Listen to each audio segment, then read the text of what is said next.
Un témoin, 3 hommes armés font irruption dans cette supérette aux environs de 8 h du matin pour dérober la caisse.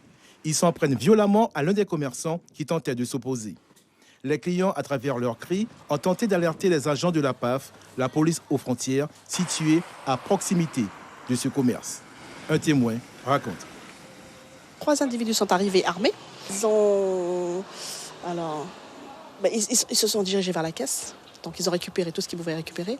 2 autres sont rentrés à l'intérieur, dans le dépôt. Alors ils ont attrapé un par la chemise et l'ont traîné dans l'autre dépôt. Il y avait un deuxième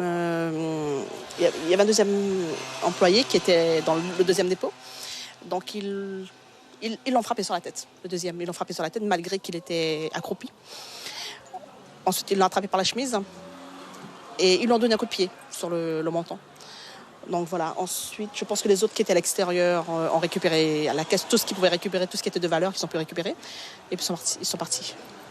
Très rapidement, les policiers arrivent sur les lieux. Ils essuient des tirs. Aucun blessé au cours de ces échanges. Les voleurs quittent précipitamment la supérette en laissant sur place la caisse qui contenait à peine une centaine d'euros. Alors pour l'instant, nous en sommes au début de l'enquête. Donc ce qui est important à souligner pour le moment, c'est que personne n'a été blessé dans le magasin ni parmi les forces de l'ordre qui ont participé aux opérations.